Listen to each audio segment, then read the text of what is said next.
জমি বুঝে দেয়নি সেই বিষয়ে একটা ক্ষোভ আছে মানুষের। আমরা আমাদের হাতিয়া উপজেলা কৃষক দলের আহ্বায়ক আব্দুর রব সন্ত্রাসী হামলার প্রতিবাদে আমরা একটা তাৎক্ষণিক মিছিল বের করছি। আমাদের মিছিল জাহাঙ্গীর বড় মসজিদের সামনে যেতে যেতে বাঁশের লাঠি নিয়ে মালয়েশিয়া বাহিনী, মালয়েশিয়ার ছেলে সোনাদিয়া মালয়েশিয়ার ছেলের লোকজন আনিয়ে আমাদের উপর বাপ্পি লোকজন এনে আমাদের উপর হামলা করছে। যুবলীগ, ছাত্রলীগ, হানান মাসুদের ফাঁসে থেকে যাওয়ার ডকুমেন্টসও আমাদের কাছে আছে। অলরেডি আমরা ফেসবুকে দিচ্ছি। আমাদের 30 জন লোকের উপর হামলা করি এবং 30 জন লোক হাসপাতালে আছে, 3 জন আর মেডিকেলে আছে আমাদের বাকি। এর সাথে যুবলীগ, ছাত্রলীগ ফাঁসে এর বসায় অতর্কিত আমাদের উপর 2 ঘন্টা তার সাথে আমরা বৈঠক করছি যে আপনি চলে যান, দরকার নাই, আপনি প্রোগ্রাম করে আপনি চলে যান।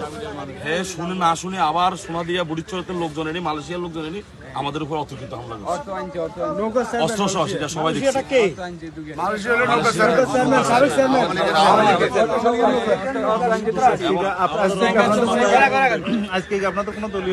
আমাদের কৃষক দলের আহ্বায়কের উপর হামলা করছে ইফতারের সময়। এই প্রতিবাদে আমরা আজকে তাৎক্ষণিক আমরা একটা প্রোগ্রাম করে মিছিল করছি।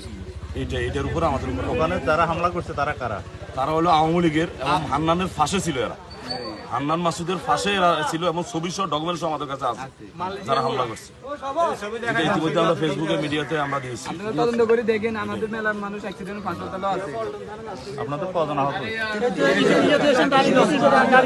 বর্তমানে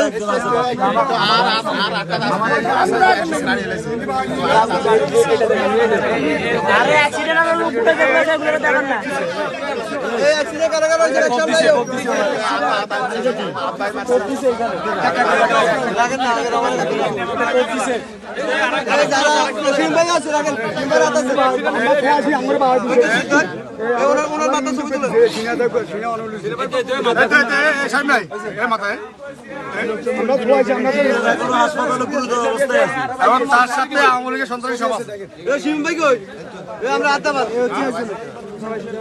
আচ্ছা দেন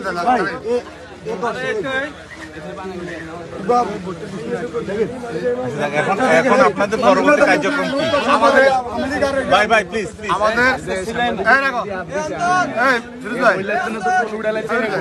আমাদের কার্যক্রম হলো এখানে বাজার, এই বাজারটা 28 অক্টোবর সময় এখানে উঠেছি।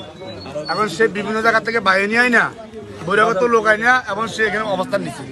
এখন বাজারের লোকজন, বাজারের দোকানদার যারা, এরা বাজারে অবস্থান নিচ্ছে, বাজার ভাড়া দিতেছে। এখন সে যদি এখান থেকে বহিরাগত লোক চলে যায়, তাহলে লোকজন সব চলে যাবে। এখন এখানে সব সাধারণ লোকজন বাজারের দোকানদার, সে বাজার টাকা থেকে জন্য বসে রয়েছে।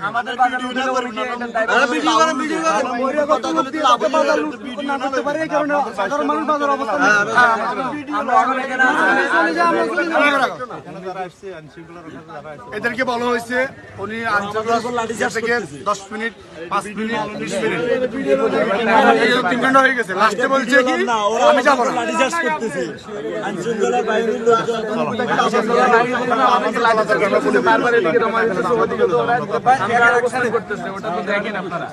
ওনারা ওনাদের অবস্থান